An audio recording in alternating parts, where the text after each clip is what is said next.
आप देख रहे हैं श्री हरि कृपा आश्रम चैनल। संस्थापक स्वामी श्री हरि चैतन्य पुरी जी महाराज।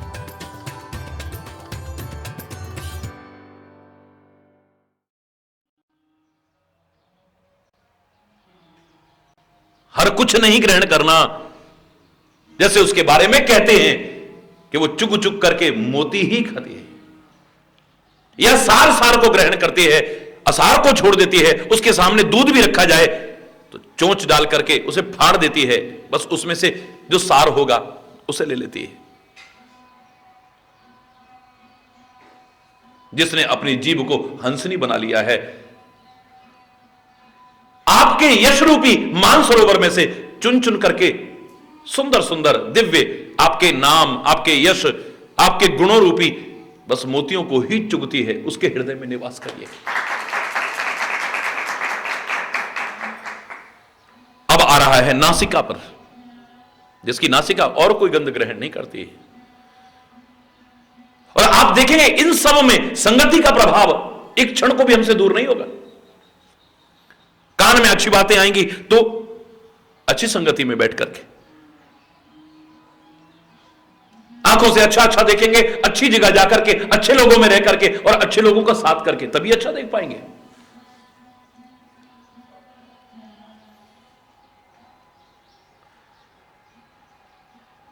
सत्य स्वरूप परमात्मा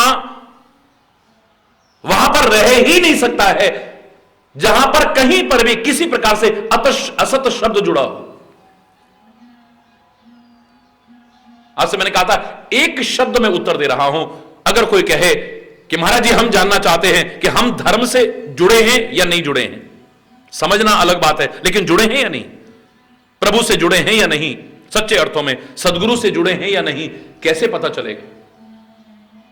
क्या प्रमाण है इसका? तो मैंने आपसे कहा था, हमारे जीवन के हर क्रियाकलाप में अगर सत शब्द जुड़ जाए, क्योंकि सत शब्द परमात्मा का वाचक है, परमात्मा का द्योतक है, ये अगर हमारे जीवन में जुड़ गया, मैं दावे से कह सकता हूं कि तुम धर्म से जुड़े हो, प्रभु से जुड़े हो और सदगुरु से जुड़े हो, वरना नहीं जुड़े हो।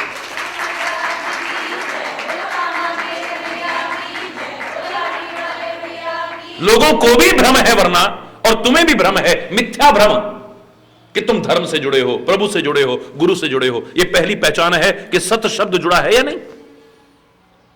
तुम खाली पुरुष नहीं रह जाते, अब सतपुरुष बन जाते हो।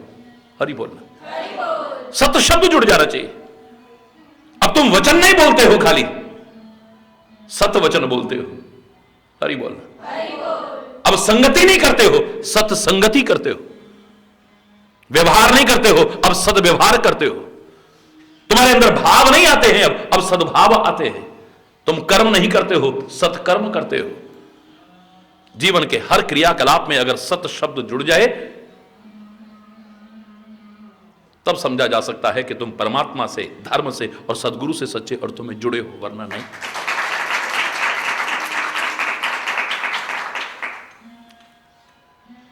चिंतन नहीं, सत्य चिंतन आएगा। फिर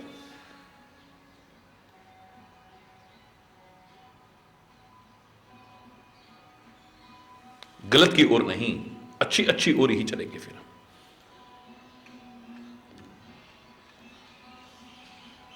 नासिका कुछ गलत ग्रहण न करे, गंध। इस निवास में एक चीज को नहीं, कई चीजों को लिया है बहुत सुंदर ढंग से। तुम ही निवेदित भोजन करही, तुम ही निवेदित भोजन करही, प्रभु प्रसाद पटभूषण धरही, प्रभु प्रसाद पट भूषण धरही, शीस नवही सुर गुरु द्विज देखी, सुर गुरु द्विज देखी, प्रीति सहित करी, विनय विषेखी, कर नित करही राम पद पूजा, राम भरोस हृदय नहीं दूजा, चरण राम तीरथ चल जाही, राम बसहु तिनके मन माही, तिनके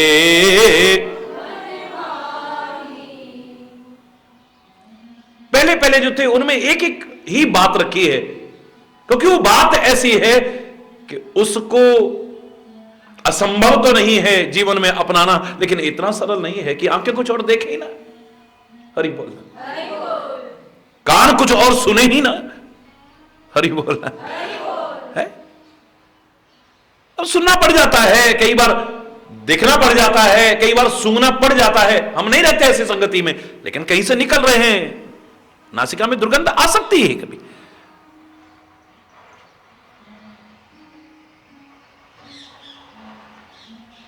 हरि बोल, जोर से बोल।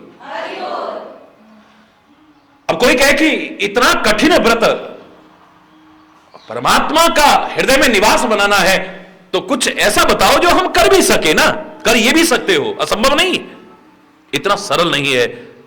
लेकिन जो फिर सरल बताया जाएगा, आप प्रश्नोत्तर जब आता है, प्रश्न आता है परीक्षाओं में, आप देखते होंगे कि थोड़ा जटिल प्रश्न होगा, वो ज्यादा नंबर का होगा, लेकिन एक ही उसमें होता है? जो सरल प्रश्न होंगे उनमें से 5 लिखे होंगे, इनमें से कम 3 करिए। हरि बोल, ये करो तुम, इसे तुम चाहो तो सहजता से कर सकते हो। कोशिश करो इस नासिका से परमात्मा के प्रसाद की जो पवित्र हो, सुंदर हो और सुवासित हो, उसके अलावा कोई गंध न जाए। और उसका तरीका एक ही हो सकता है कि तुम जो भोजन करो, जहां तहां तो मत कुछ ग्रहण करो, चाहे जैसा तो ग्रहण मत करो, लेकिन जो तुम ग्रहण करो तुम ही निवेदित तो भोजन करें, परमात्मा को निवेदित करके तब उसे ग्रहण करो, परमात्मा को अर्पण करके तब ग्रहण। कोई भी एक अन्न का दाना भी तुम्हारे अंदर तब तक न जाए जब तक प्रभु को भोग न लगा लो। मानसिक रूप से लगाओ,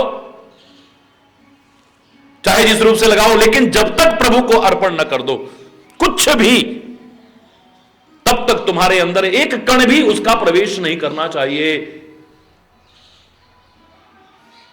हरि बोलना। क्या हो जाएगा उससे? बहुत कुछ हो जाएगा, क्यों नहीं हो जाएगा? अगर आपको यह पता है कि परमात्मा को भोग लगा करके हम तभी कुछ ग्रहण करेंगे, हरि बोल, तो फिर गंदे खान पान से बच जाओगे, अशुद्धता से बच जाओगे, पवित्रता अपने आप आएगी। झूठे हाथ मत लगाना, भगवान को भोग लगना है, कहोगे कि नहीं कहोगे? बोलो बोलो। भगवान को भोग लगना है, अभी गुरु महाराज को भोग लगना है, नहीं, झूठे हाथ मत लगाना, इसमें चप्पल जूते बाहर करो, प्रभु को भोग लगना है। यहां ये ठाकुर जी की रसोई है, प्रभु को भोग लगना है। अगर यह भावना आ गई, पवित्रता आपके अंदर अपने आप आएगी। कई तरह के कीटाणु जो तुम्हारे अंदर प्रवेश करते थे, अनहाइजेनिक होने के कारण हाइजेनिक सेंस आपका आएगा, पवित्रता का भाव आप आएगा। चप्पल जूतों को दूर करके करोगे, साफ सफाई में करोगे, तो प्रभु को भोग लगना है। झूठे मोटे हाथ नहीं लगाओगे, क्योंकि प्रभु को, बोलो ना, गंदी चीज नहीं आएगी घर में, क्योंकि प्रभु को भोग लगाना है। गंदी चीज नहीं, क्योंकि हमने कुछ खाना ही नहीं जब तक भोग नहीं लगाएंगे। अब गंदी चीज का भोग लगाओगे क्या? तो कभी कभी चलता है जरा वो मांसाहार, कभी कभी चलता है वो अंडे फंडे, कभी कभी चलता है ऐसा, और ही बोलना, वैसे बड़ा भगत है। मेरी बात बड़ी विचित्र सी लगेगी लेकिन मैं कहूंगा जरूर, क्योंकि हर एक को सम्मिलित करना है इसमें। मैं कह रहा हूं कुछ मत करो, आपने जो ग्रहण करना है ये सोच लो कि हम भगवान को अर्पण किए बिना एक कण भी अंदर नहीं जाने देंगे। आपके अंदर पवित्रता अपने आप आएगी, शुद्धता अपने आप आएगी, सुंदरता आपके अंदर अपने आप आएगी और सुवास आपके भोजन में अपने आप आने लग जाएगी। कोई चीज सड़ गई है, नहीं बर्बाद नहीं करनी, देखो खाई जाओ, नुकसान कर जाए चाहे, अन्न का एक कण भी बर्बाद नहीं करना चाहिए, लेकिन अब सुवासित नहीं है, दुर्गंध आने लग गई है, लेकिन नुकसान ना हो इसलिए खा रहे हो। हमारे महापुरुष कहते नहीं, तुम ये सोच लो कि इसको भी भगवान को भोग लगाए बिना नहीं करना है। अब ये सड़ चुका है, इसको भगवान को भोग लगाएंगे हम? अरे बोलना, इसमें दुर्गंध आ रही है, भगवान को भोग लगाएंगे हम?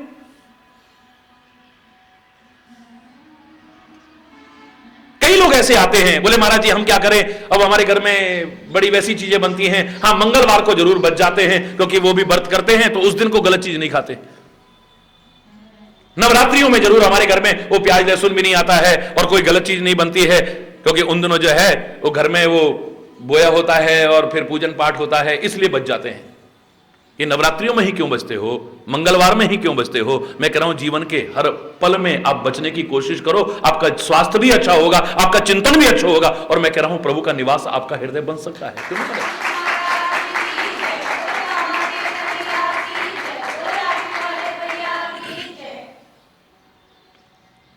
तुम्हें ही निवेदित भोजन करेंगे, पहले आपको निवेदित करेंगे तब भोजन करेंगे।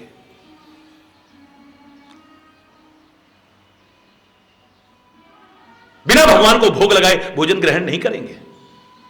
क्या भगवान भोग लगाते हैं? भोग लगाते हैं, नहीं लगाते हैं, यह बाद का प्रश्न है। पहले इतने लाभ तो आपको मिल गए, पवित्रता आई, सुंदरता आई, दुर्गंध से बचे, हाइजीनिक सेंस आपके अंदर आया, गंदे खानपान से आप बच गए अगर भोग लगा करके लेते हो तो। हरि बोल। अब भगवान भोग लगाते हैं या नहीं लगाते हैं, मैं इतना कह सकता हूं, भगवान वस्तु और पदार्थ का भोग लगाएं न लगाएं, लेकिन प्रेम पूर्वक, भक्ति पूर्वक जो आप अर्पण करोगे वो उसे अवश्य ही स्वीकार करेंगे, इसमें कोई संदेह की बात नहीं, क्योंकि वो वस्तु का भूखा नहीं है, वो पदार्थ का भूखा नहीं है, वो तुम्हारे प्यार और भावनाओं का भूखा है। भगवान कृष्ण ने खुद कहा था, पत्रम पुष्पम फलम तोयम यो में भक्त्या प्रक्षति। पत्र पुष्प फल फूल भी अगर मेरे को कोई देता है मैं स्वीकार करता हूं, लेकिन एक शब्द भूल जाते हैं हम, यो में भक्त्या प्रक्षति, जो मुझे भक्ति पूर्वक दे मैं उसे स्वीकार करता हूं, यानी भक्ति स्वीकार करता हूं, प्रेम स्वीकार करता हूं, भावनाएं स्वीकार करता हूं। मैं वस्तु पदार्थ का भूखा नहीं, भाव का भूखा हूं मैं और भाव ही बस सार है। भाव से मुझको भजे तो भव से बेड़ा पार है। भाव बिन सुनी पुकारों को कभी सुनता नहीं और भाव की एक टेर भी करती मुझे लाचार है। अन्न धन और वस्त्र भूषण कुछ न मुझको चाहिए और भाव से एक पुष्प भी दे वो मुझे स्वीकार। हरि बोल। भाव से एक पुष्प भी दे।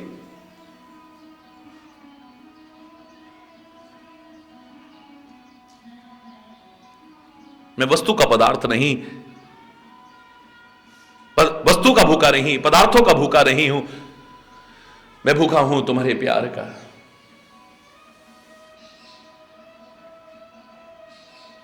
राम ही केवल केवल केवल प्रेम प्यारा। हरि बोल।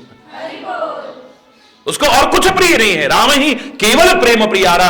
जान ले जो जान निहारा। उसे प्रेम के अलावा बाकी वो भोग लगाता होगा, लगाता है, लगाएगा, तभी विधान किया गया है। लोग मूर्खतावश संदेह करें तो मैंने कई बार इसके बारे में कहा है कि लोग कहते हैं कि महाराज जी हमने तो जितनी थाली रखी थी उतनी की उतनी उठा ली, भोग कहां लगा? सबने कहा भोग लग गया, भोग लग गया, भोग लग गया, भोग लग गया। हरि बोलना। जितनी प्लेट में चीज रखी थी, चीज उतनी की उतनी रही, तो कहां भोग लगा? कैसे कह दिया भोग लग गया, भोग लग गया, भोग लग गया? हम जो रखते हैं चीज वैसी की वैसी रहती है, उतनी की उतनी रहती है, जरा सी भी कम नहीं होती, तो भोग कहां लगता है? तो इसके उत्तर में तो मैंने इतना ही कहा था, आज के वैज्ञानिक युग की दुहाई देने वालों, वैज्ञानिकों ने रिसर्च करके देख ली है, एक छोटे से कीट में इतनी शक्ति है कि उसके सामने जो चीज है उसके वजन को कम नहीं करता है, उसके आकार को कम नहीं करता है, उसके रूप रंग को खराब नहीं करता है और अपना रस ग्रहण कर लेता है। मधुमक्खी फूल में से जब रस ग्रहण करती है, उस फूल का वजन कम नहीं हो जाता है। हरि बोलना। उस फूल का आकार खराब नहीं होता है या कम नहीं होता है, उतना का उतना रहता है। उस फूल का रंग रूप भी खराब नहीं होता है, फूल जैसा था वैसा का वैसा रहता है और मधुमक्खी उसमें से रस ग्रहण कर लेती है। संसार के एक तुच्छ छोटे से कीट में इतनी शक्ति है कि चीज वैसी की वैसी रहे और वो उसमें से रस ग्रहण कर ले, तो तुम जिसे सर्वशक्तिमान कहते हो, चीज उतनी की उतनी पड़ी रहे और तुम्हारी भावनाओं के अनुरूप उसमें से रस ग्रहण कर ले, तो कौन सी बड़ी बात? एक छोटी सी मधुमक्खी में इतनी ताकत है कि फूल का रंग खराब ना करे, उसका आकार कम ना करे, उसका रूप रंग खराब ना करे, उसके वजन में भी कमी ना आने दे और अपना रस ग्रहण कर ले। और तुम्हारी अगर भावनाएं हैं, तुम्हारा प्यार है, चीज उतनी की उतनी पड़ी रहे और प्रभु उसमें से सार ग्रहण कर ले। हरि बोलना। उसमें से रस ग्रहण कर ले, तुम्हारे गुरु महाराज उसमें से रस ग्रहण कर ले, तो कौन सी बड़ी बात है? यह भ्रम अपने मन में कदाचित पालने की कोशिश करके इस विधान से वंचित रहने की कोशिश मत करना कि भोग लगाने का फायदा क्या है, चीज तो उतनी की उतनी पड़ी रहती है। मैं फिर कह रहा हूं, भोग लगाने की भावना आते ही एक तो पवित्रता का भाव, नहीं जूते हाथ मत लगाओ, नहीं जूते चप्पल बाहर करो, भोग लगना है, हाथ ऐसे मत लगाना बिल्कुल भी, अभी प्रभु को भोग लगना है, इसको झूठा मत करना, प्रभु को भोग लगना है, गंदी चीज कैसे ले आए तुम घर के अंदर, आज पूजा पाठ हो रहा है, भगवान को भोग लगना है। हरि बोलना। भगवान को भोग लगना है, हाइजीनिक सेंस तुम्हारे अंदर आने लगता है, चीज सुवासित रहे यह भाव आने लगता है, सुंदर चीज हो यह भाव तुम्हारे मन में आने लगता है, पवित्रता रहे यह तुम्हारे मन में भाव आने लगता है और तुम्हारा प्यार और भावनाएं हो तो परमात्मा उसमें से रस भी ग्रहण कर सकता है, कोई मुश्किल नहीं। हरि बोल। प्रभु प्रसाद शुचि सुभग सुभाषा सादर जासुल है, इतना आदर पूर्वक जिसकी नासिका उसी को ग्रहण करती है, श्रद्धा पूर्वक जिसकी नासिका उसको ही ग्रहण करती है। और उसके लिए सरलतम तरीका यह है कि जो कुछ प्रभु को अर्पण करें उसी को ग्रहण करेंगे। तुम्हें ही निवेदित भोजन करें, और यहां तक कि जो वस्त्र पहने, आभूषण पहने, वो तब तक न पहने जब तक प्रभु को अर्पित न कर दें। हरि बोल। तुम्हें ही निवेदित भोजन करहीं और प्रभु प्रसाद पटभूषण धरहीं। जो वस्त्र भी पहनो, जो आभूषण लाओ, घर में कोई भी नई चीज तुम्हारी आए, पहनने की हो, पीने की हो, खाने की हो, किसी भी उपयोग की कोई भी चीज हो, यह सोच लो कि जब तक हम प्रभु को अर्पण नहीं करेंगे हमारे घर में किसी उपयोग में वो नहीं आएगी। बस इतना भाव आते ही आपको इतने सारे लाभ तो मिलेंगे ही। मैं दावे से कह रहा हूं, प्रभु कृपा के अधिकारी भी आप बन जाओ। हृदय में निवास खाली इतने से बनेगा, इतना नहीं है, साथ में कुछ चीजें और हैं। आपकी नासिका गलत गंध ग्रहण न करे, आप कोई भी भोजन प्रभु को अर्पित किए बिना ग्रहण न करें, कोई भी वस्त्र आभूषण प्रभु को अर्पण किए बिना ग्रहण न करें, उसे प्रसाद रूप में ही ग्रहण करें। और शीस न वहीं सुर गुरु दुज देखी। आपका सिर जहां भी कभी देवताओं को देखे, गुरु को देखे, बड़ों को देखे, विद्वानों को देखे, अपने आप झुक जाए। हरि बोलना। अकड़ नहीं, क्योंकि अभिमानी आदमी झुकना नहीं जानता है।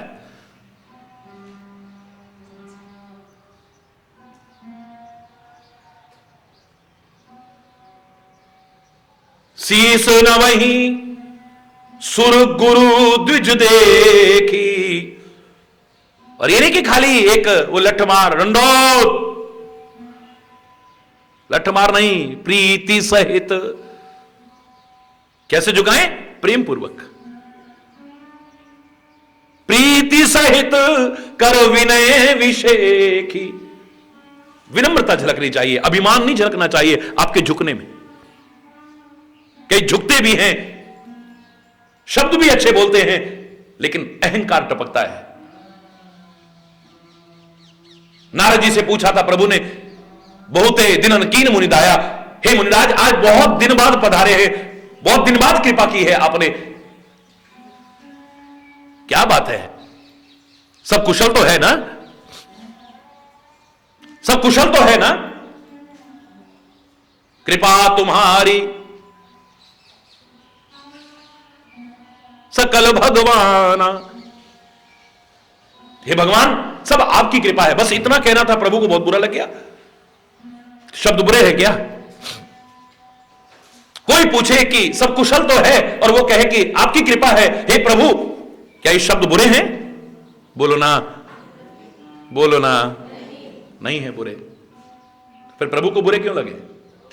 अभी तक मुस्कुराते हुए प्रभु एकदम से बदन रूखा क्यों कर लेते हैं? क्या कारण होगा? नारद ने शब्द तो बहुत अच्छे बोले थे, कृपा तुम्हारी सकल भगवाना, लेकिन तुलसी लिखते हैं नारद कहो सहित अभिमाना। शब्द अच्छे थे लेकिन अभिमान पूर्वक कहे। एक व्यक्ति ने पूछा, कहो क्या हाल है? अरे साहब सब आपकी कृपा है। ध्यान देना इधर। और क्या हाल है भाई? अरे साहब सब आपकी कृपा है।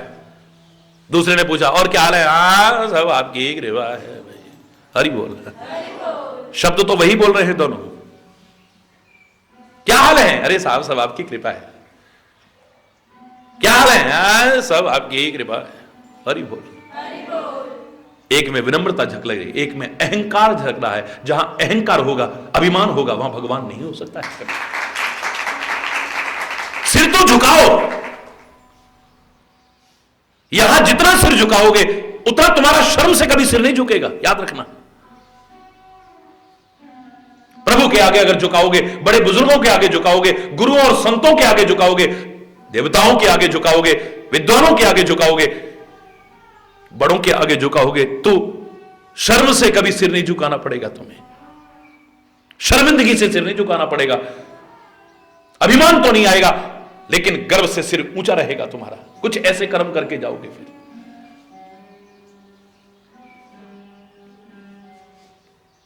हरि बोल।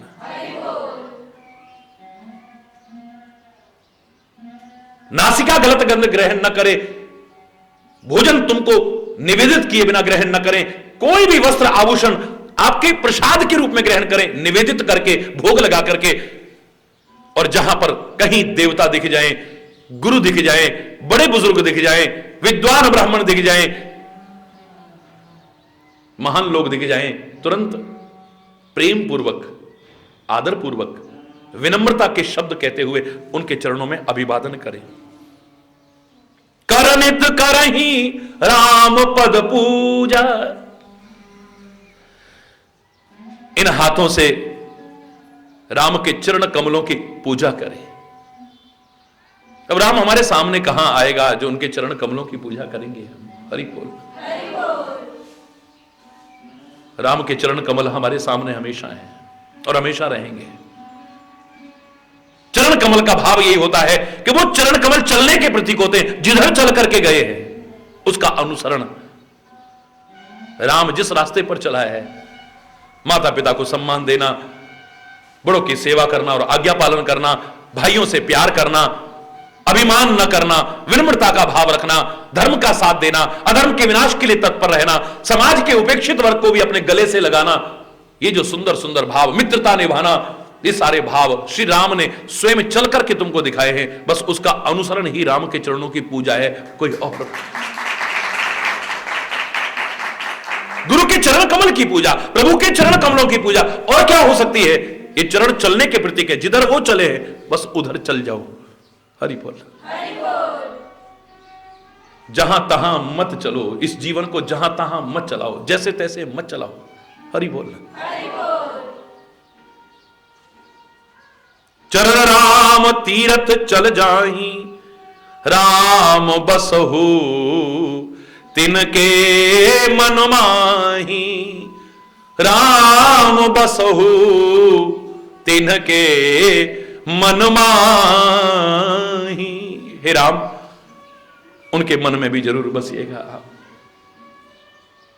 इतनी सारी चीजें जिनके जीवन में देख लिखो।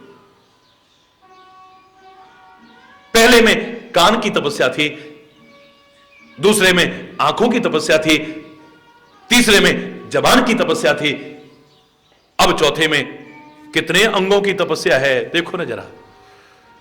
नासिका की तपस्या है, ये नासिका कुछ और न ग्रहण करे। मुख की तपस्या है, जो चाहे ग्रहण न करे। ग्राह्य है या नहीं है इस बात को ध्यान दे। भक्ष्य अभक्ष्य का विचार करे। शरीर की तपस्या है, ये चाहे जैसे वस्त्र आभूषण नहीं पहना चाहता। ये अश्लीलता और फुहड़पन जो बढ़ता जा रहा है, बेशद बच जाएंगे उससे। प्रभु को अर्पण करके अगर वस्त्र और आभूषण पहनेंगे तो। हरि बोल।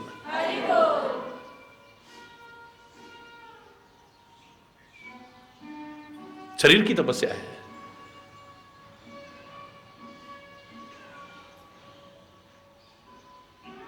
सिर की तपस्या है, ये जहां तहां नहीं झुकता है, जहां झुकना चाहिए वहां झुकता है। हरि बोलना।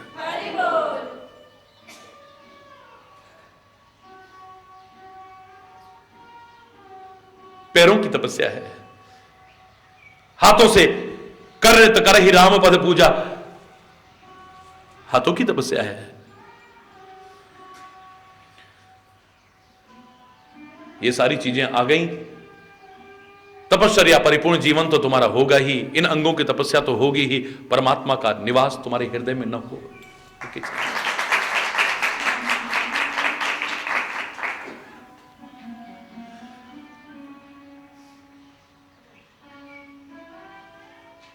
तपस्या का तात्पर्य वही नहीं है कि आप हिमालय में जाकर के रहें, कष्ट सहन करें।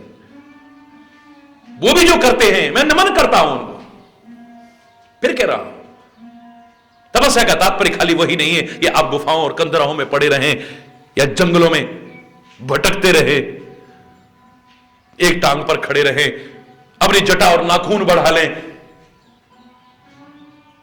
महीनों भूखे प्यासे पड़े रहें, प्रचंड गर्मी में भी चारों तरफ आग जलाकर के बीच में बैठे रहें। तपस्या का यही रूप नहीं है। इसमें कहीं ना कहीं अधूरापन हो सकता है।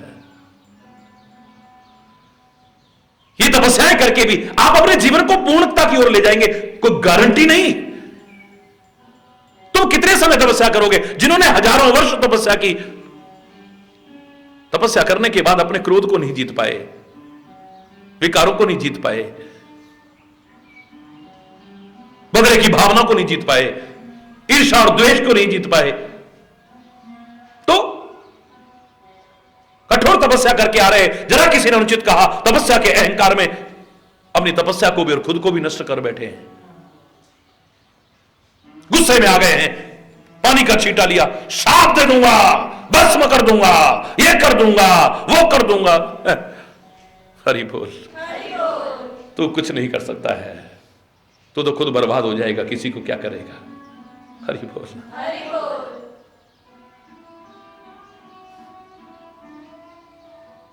बदले की भावना नहीं गई है इतनी तपस्याएं करने के बाद भी। अनंत किस्से भरे हुए हैं, लड़ते झगड़ते रहे ऐसी तपस्याएं करने के बाद भी। फिर वो कथाएं आप सांसारिक प्राणियों के लिए प्रासंगिक भी तो नहीं है।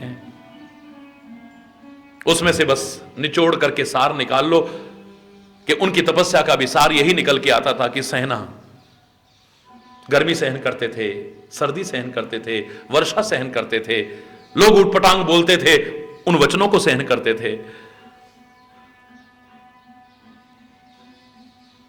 भूख प्यास सहन करते थे। उन तपस्याओं में भी सहना शब्द निकल करके आएगा।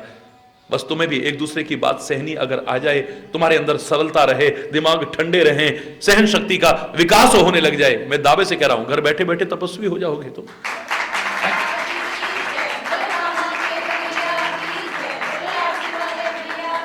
इसी का अभाव है, आज सेना है ही नहीं। उसने ऐसा कैसे कह दिया, उसने ऐसा कैसे कह दिया, चाहे भलाई के लिए भी कहा हो, लेकिन हरि बोलना। मां बाप की बात बच्चे नहीं सहन कर पा रहे हैं, बच्चों की बात मां बाप को बर्दाश्त नहीं है, पति पत्नी को एक दूसरे की बात बर्दाश्त नहीं है, भाई भाई को एक दूसरे की बात सहन नहीं है, यहां तक कि गुरु शिष्य को। हरि बोलना, हरि बोल। है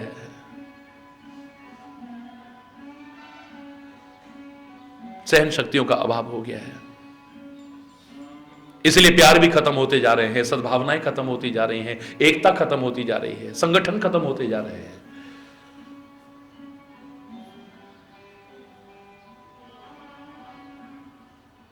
एक एक परिवार में 40-40, 50-50 लोग रहते थे, आज 2 लोग भी मिलकर के ठीक से नहीं रह पा रहे हैं। हरि बोलना,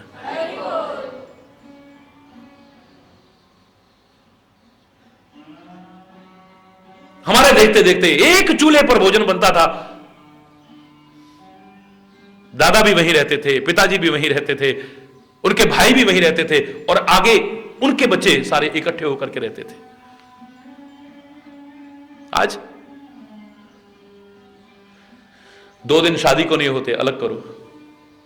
हरि बोलना, सहन है ही नहीं।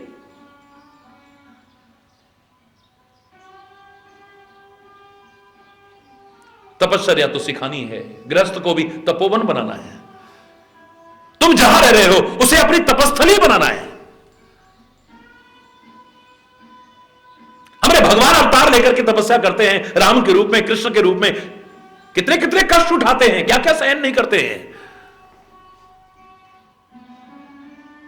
बद्रीनाथ में जाओ, नर नारायण पर्वत सामने, हमको यही बताया जाएगा, ये नर नारायण तपस्या कर रहे हैं,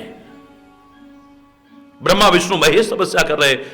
तो हम तपस्या परिपूर्ण जीवन जिए बिना जीवन में कुछ पा सकेंगे, कुछ बन सकेंगे, अपने व्यक्तित्व का निखार कर सकेंगे और उपयोगी बन पाएंगे और प्रभु के कृपा पात्र बन पाएंगे, इस भ्रम में मत रहिए कभी भी।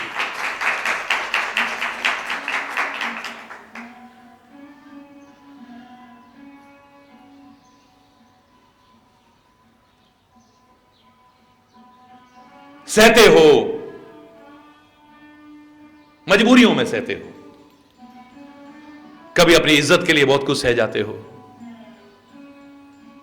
कभी शांति बनी रहे इसके लिए नहीं सहते हो। बोलो अरे छोड़ो यार, बेकार बेकार कलेश हो जाएगा, हमने भी कुछ कह दिया तो बेकार खाली में, छोड़ो ना यार, क्या है। हरि बोल, हरि बोल।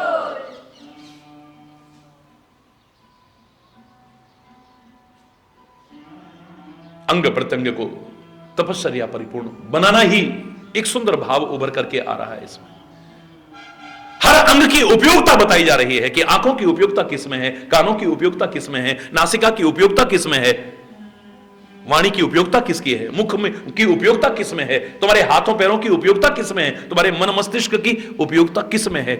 तुमने सब कुछ करा और वो न करा तो तुम्हारे जैसा मूर्ख इस संसार में प्राणी कोई और नहीं हो सकता है। तुम सब कुछ करो संसार में आके, हमारा कोई विरोध नहीं है, लेकिन जो करना चाहिए वो ना किया, उसका वो सदुपयोग न किया तो मूर्ख कहेंगे लोग।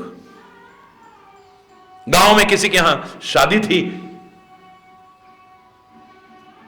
वर पक्ष ने मांग कर दी, जैसे दहेज का भयानक पिशाच मुंह फैलाता जा रहा है, जिसके कारण कन्याओं का जन्म भी अभिशाप माना जाने लगा है, जिसका विरोध करने की भी सामर्थ्य लोग नहीं कर पा रहे हैं। अरे लड़का अच्छा मिल रहा है, चलो कोई बात नहीं, कर्जा वर्जा करके भी जैसे तैसे कर देंगे ना। छोटे से गांव में रहने वाला, सामर्थ्य इतनी नहीं है, लेकिन चलो कर देंगे, जहां तहां से कर्जा वर्जा उठाया। अब यहां हमारे यहां तो चीजें भी नहीं मिलेंगी, कलर टीवी मांगा है, फ्रिज मांगा है, फलाना मांगा है, ये मांगा है, वो मांगा है। ऐसा करते हैं, दिल्ली चलते हैं, दिल्ली में हमारे मामा जी रहते हैं, हमेशा शिकायत करते हैं, तुम भैया आते नहीं हो कभी। उनकी शिकायत भी दूर हो जाएगी, सामान भी सस्ता मिल जाएगा, अच्छा मिल जाएगा। चलो 4 दिन शादी में बाकी बचे थे और भाई साहब चल दिए। आ जाएंगे शाम तक लेकर के आ जाएंगे, लेकिन दिल्ली अच्छे गए, घर में शादी है, 3 दिन बाद वापस लौटे। जिस दिन शादी उस दिन आ रहे हैं भाई साहब। हरि बोलना, जोर से बोलना। तो गांव में अभी भी आपस में एक सहयोग की भावना होती है, सारे गांव वाले इकट्ठे हो गए, अरे आओ भैया, अरे कोई बात नहीं यार, लेकिन टाइम बहुत लगा दिया तुमने। होया है दिल्ली? अरे भैया दिल्ली नहीं देखी तो कुछ नहीं देखा। अरे यार मैं तो कहूंगा तुम भी दिल्ली जरूर जाना भाई। अरे क्या सड़कें हैं, क्या बिल्डिंग है। अरे राजघाट देखा, संसद भवन देखा, बिरला मंदिर देखा, लोटस टेंपल देखा, एक पिक्चर हॉल में बड़ी प्यारी पिक्चर लग रही वो देखी, ये देखा, वो देखा, फलाना देखा, ठिकाना। अरे यार 3 दिन पता ही नहीं चले कहां निकल गए। अरे तूने क्या क्या देखा ये तो बाद में भी बता देना। हम तो देख रहे थे कि वो सामान जो तू लेकर के आया है वो कैसा है, वो दिखाना। वो तो मैं भूल ही आया। 3 दिन लगा करके आया। जब उसने कहा हो कि वो तो मैं भूल ही आया हूं, जो लेने गया था, अगर आप भी वहां बैठे होते उसे समझदार कहते या मूर्ख कहते? बोलो, है मूर्ख ना? क्यों? हमारा कोई विरोध नहीं, दिल्ली में जाकर के तू सड़कें देख रहा है, बिल्डिंगें देख रहा है, राजघाट देख रहा है, संसद भवन देख रहा है, बिरला मंदिर देख रहा है, लोटस टेंपल देख रहा है, ये देख रहा है, वो देख रहा है, हमारा कोई विरोध नहीं। लेकिन जिस काम के लिए तू गया था अगर उसे करके नहीं आता तो तेरे से बड़ा मूर्ख इस दुनिया में और कोई हो ही नहीं सकता है। हम भी अधिकांश लोग क्या कर रहे हैं, इस संसार रूपी नगर में आकर के हम सब कुछ कर रहे हैं, लेकिन जो करने आए थे वो नहीं कर रहे तो उसको मूर्ख कह रहे हैं, तो समझदार हम भी नहीं हैं फिर। हरि बोल, जोर से बोल रहा। इन आंखों से सब कुछ देख रहे हैं, लेकिन जो देखना चाहिए था अगर वो ना देखा। रामायण में तो एक जगह कहते हैं लोचन मोर पंख समलेखा, नयनन संत दर्शन नहीं देखा। आंखों से तुमने सब कुछ देखा है, लेकिन जो देखना चाहिए था वो नहीं देखा, तो तुम्हारी आंखें कैसी हैं? मोर पंख की आंख जैसी है, जो आकृति तो आंख की है लेकिन देखने की सामर्थ्य उसकी बिल्कुल भी नहीं है। कर्ण छिद्र अहिभवन समाना, जिन हरि चरित सुने नहीं काना। है? इन कानों से तुमने सब कुछ सुना है, लेकिन जो सुनना चाहिए था वो नहीं सुना है। तो तुम्हारे कान आकृति में कान जैसे हैं, लेकिन हमें तो लगता है सांप के बिल के जैसे हैं। हरि बोलना, खाली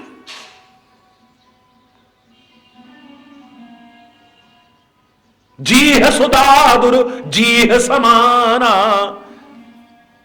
जो हरिचरित कर ही नहीं गाना। वो जीव जो सब कुछ बोलती है लेकिन जो बोलना चाहिए वो नहीं बोलती है, तो जी है सो दादुर जी है समाना।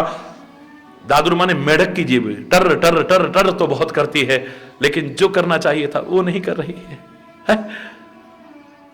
कुलिस कठोर निठुर सोई छाती, जे हरि चरित न सुने हर्षाती। वह कठोर, वज्र से भी कठोर है वो छाती, वो हृदय वज्र से भी कठोर है जो परमात्मा के चरित्र को सुनकर के पुलकायमान नहीं होता है।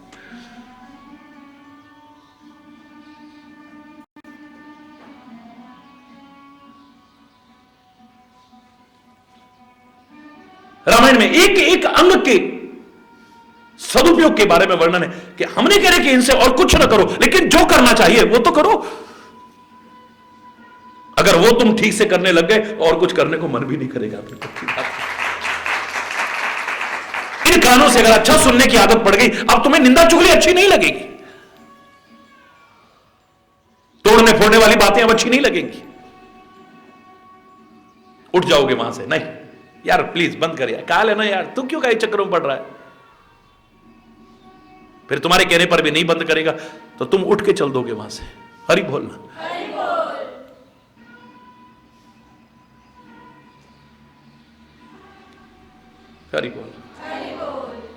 ऐ परमात्मा उसके हृदय में जरूर निवास करिएगा। राम बसहु तिनके मन माही।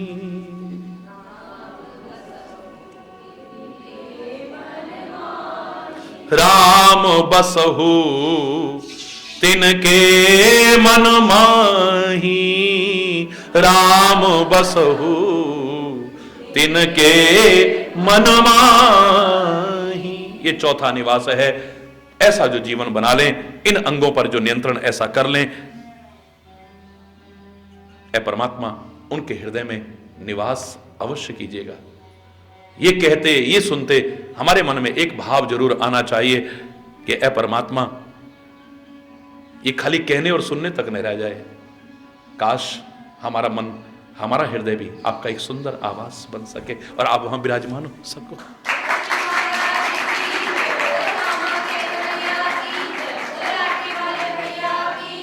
आप उसमें निवास कर सको प्रभु।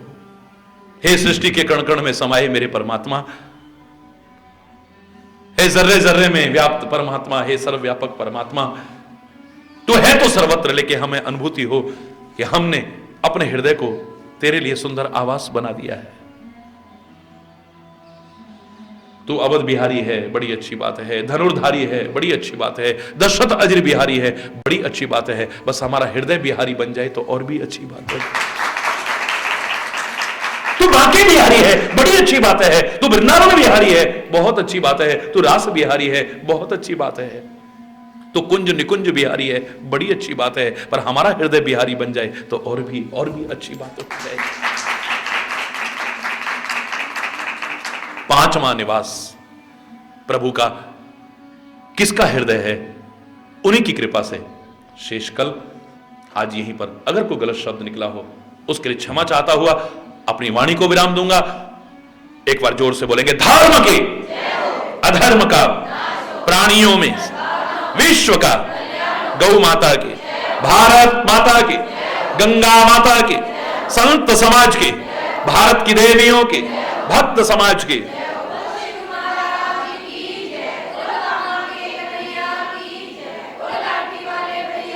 बोलो वृंदावन बिहारी लाल की जय। जय श्री राधे श्याम राम राम।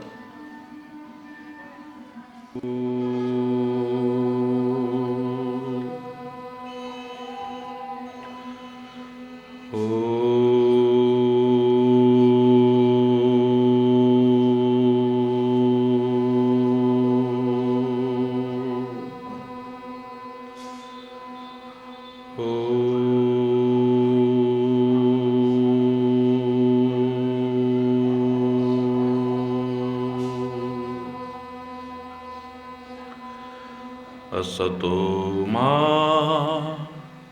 सद्गमय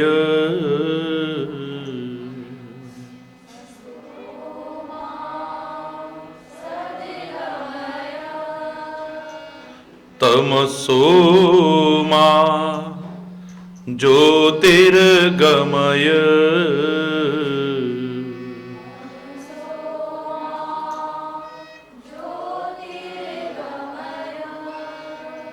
मृत्योर्मा अमृतं गमय।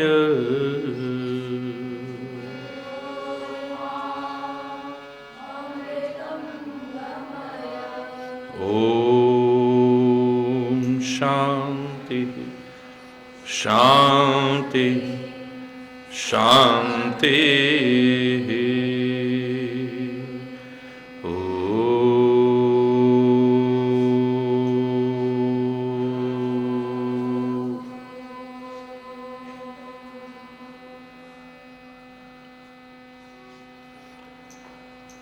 जिनके श्रवण समुद्र समाना,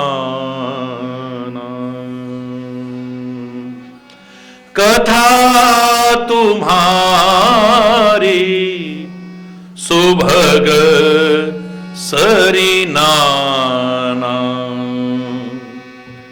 भरही निरंतर हो रे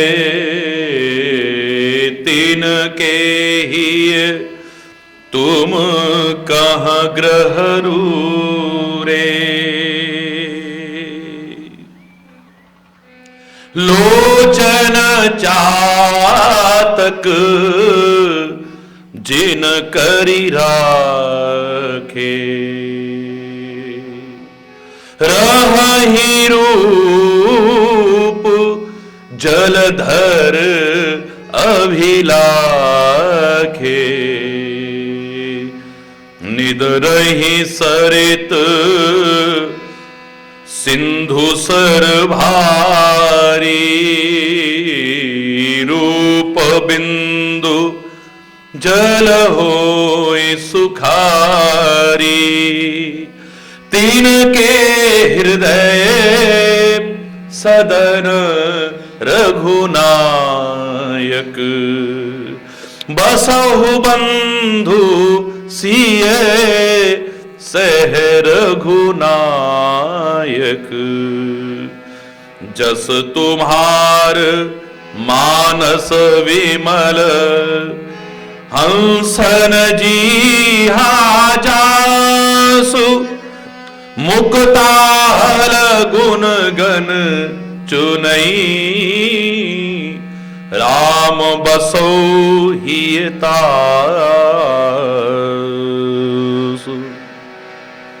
प्रभु प्रसाद शुचि सुभग सुबासा, सादर जासु लहई नितनासा। तुम ही निवेदित भोजन करही, प्रभु प्रसाद पट भूषण धरही। शीस नवही सुर गुरु द्विज देखी, प्रीति सहित करी विनय विसेखी। करनित करही राम पद पूजा, राम भरोस हृदय नहीं दूजा। चरण राम तीरथ चले जाही, चरण राम तीरथ चले जाही। राम बसौ तिनके मन माही, राम बसहु तिनके मन माही। श्री राम जय राम जय जय राम, श्री राम जय राम जय जय राम।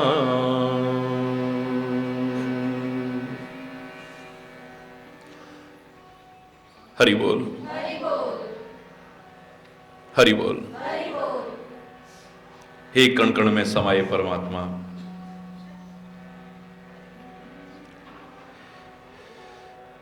हे सर्वत्र सर्वव्यापक परमात्मा, हे जर्रे जर्रे में व्याप्त परमात्मा, तुम कहां नहीं हो। देश काल दिशि विद से हुमाही, कहो सो कहां जहां प्रभु नाही। हरि व्यापक सर्वत्र समाना, प्रेम ते प्रगट हो ही मैं चाह। ऐसी कौन सी जगह है जहां हे परमात्मा आप न हो।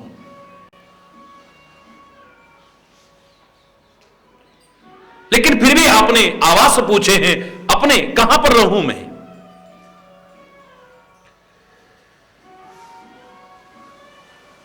इस 14 वर्ष की वन यात्रा में वाल्मीकि कहते 14 आवास बताता हूं प्रभु, लेकिन उन आवास को इतनी महत्ता देना, ऐ परमात्मा कृपा करके उसको कभी छोड़ करके दूर होने की कोशिश मत करना।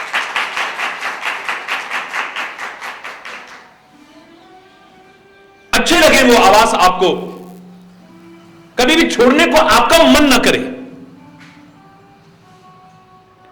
जैसे सागर में कितनी भी नदियां आए कभी तृप्त नहीं होता है, ऐसे ही तुम्हारी कथा रूपी नदियों से जिनके कान कभी तृप्त नहीं होते हैं, ऐ परमात्मा उनके हृदय में अवश्य ही निवास कीजिए। जिन्होंने अपने नेत्रों को चातक बना करके रखा हुआ है, आपके दर्शन रूपी घनश्याम को देखने के लिए सदैव लालायित रहते हैं, निरंतर देखते हैं।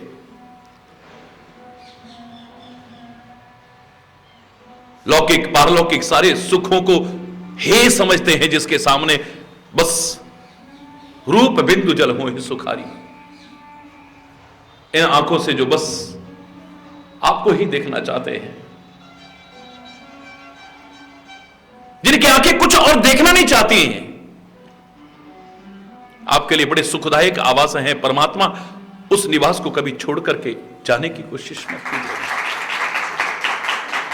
जिनके अंतर से एक ही आवाज आती है, कानन दूसरो नाम सुनो नहीं, एक ही रंग रंगे मेरो डोरो, धोखे हूं दूसरो नाम कड़े, रसनामुख बांध हलाहल बोरो, ठाकुर चित्त की वृत्ति है, हम कैसे हूं टेक तजे नहीं भोरो, ये बाबरी वो अखियां जर जाए जो सांवरो छोड़ निहारे गोरो।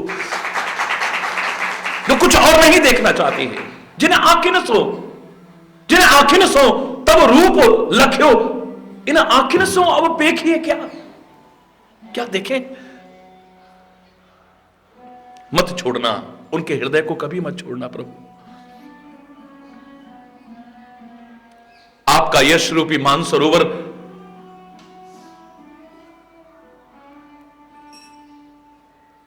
जो मोतियों से भरा हुआ है, बहुमूल्य नहीं अनुमोल मोतियों से भरा हुआ है। आपके यशरूपी मानसरोवर में से जिन्होंने अपनी जीभ्या को हंसनी बना रखा है, चुग चुग करके उन मोतियों को खाती है।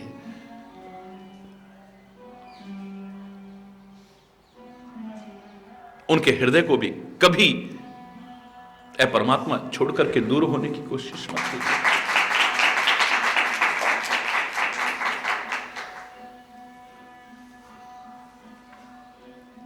जिनकी नासिका पवित्र, सुंदर और सुवासित प्रभु प्रसाद की ही गंध ग्रहण करना चाहती है,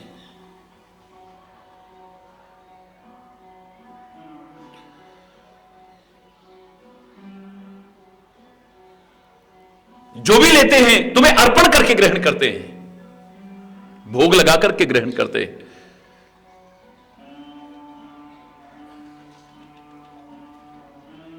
वस्त्र आभूषण भी तुम्हारा प्रसाद समझ करके ग्रहण करते हैं, निवेदित करने के बाद।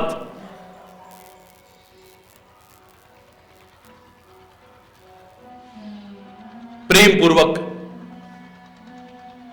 विनम्रता पूर्वक और पूरे आदर के साथ, जहां कहीं भी उन्हें देव दर्शन हो जाएं, संत दर्शन हो जाएं, गुरु दर्शन हो जाएं, विद्वत जनों के दर्शन हो जाएं, महापुरुषों के दर्शन हो जाएं, अपने आप सिर झुक जाता है जिनका।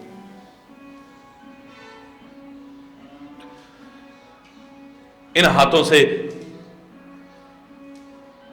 वही कर्म करते हैं जो आपने अनुसरण करने के लिए अपने जीवन को माध्यम बना करके बताया है।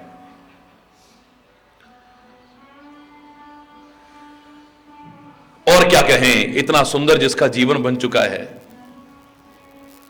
चरण राम तीर्थ चले जाए, जिनके चरण राम तीर्थों पर चल करके जाते हैं, आपके तीर्थों पर चल करके जाते हैं।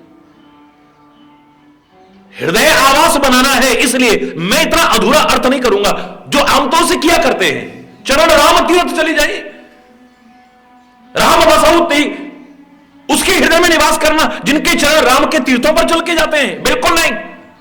मैं तो कह रहा हूं जिनके चरण जहां चल के जाते हैं, हे राम वहां एक नया तीर्थ बन जाता है, उनके हृदय में निवास करना।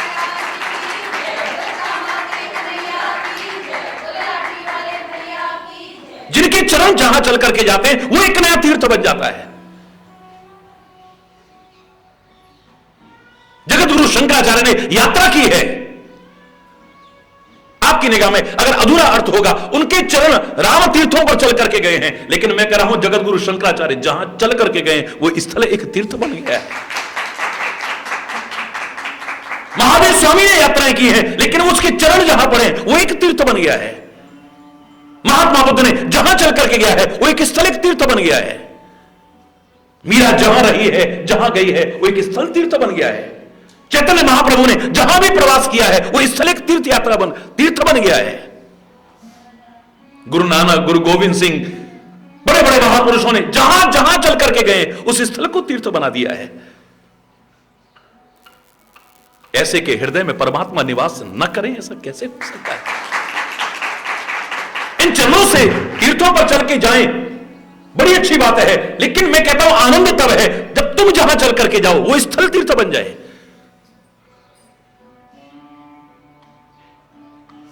कितना महान तीर्थ है ये, तीर्थराज है हमारा विमल कुंड।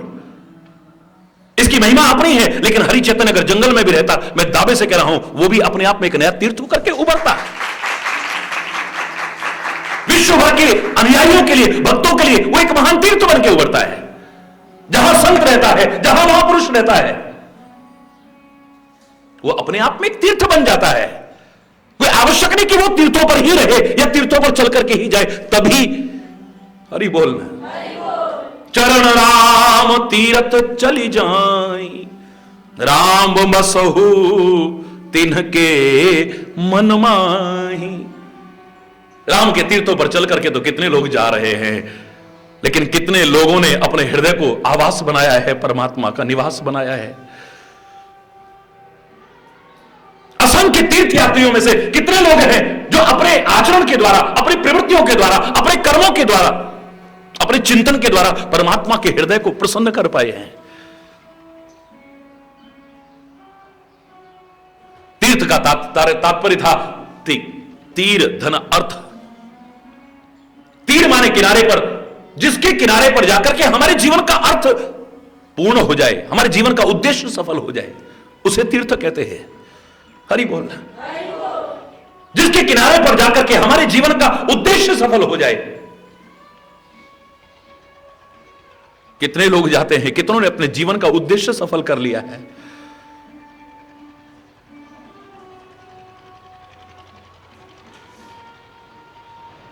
बहुत छोटी बात कर रहा हूं, बहुत छोटी। हरि चैतन्य के मुंह से छोटी बात अच्छी नहीं लगेगी, लेकिन छोटी बात कर रहा हूं क्योंकि आम व्यक्ति यही तक रहता है, हमें कितना पुण्य मिल जाएगा। ये बहुत छोटी चीज है, पुण्य। आम प्रवृत्ति है, हमें कितना पुण्य मिल जाएगा ऐसा करके, वहां जाकर के। चलो तुम पुण्य ही चाहते हो, पुण्य को बहुत बड़ी चीज नहीं। पाप को दूर करके अगर पुण्य करते हो तो अच्छे हो कि आप पाप से बच गए और पुण्य करने लगे हो, लेकिन पाप और पुण्य में ही रहे तो जीवन का उद्देश्य सफल हो जाएगा, मुझे नहीं लगता है। तो हमारे शास्त्रों ने भी कहा है कि पुण्य के बदले में आपको क्या मिल जाएगा? स्वर्ग। स्वर्ग हो स्वल्प अंत दुखदाई, वो भी स्वल्प है। जब तक पुण्य है तब तक स्वर्ग में है, जब पुण्य क्षीण हो जाएंगे तो धक्का मार दिया जाएगा।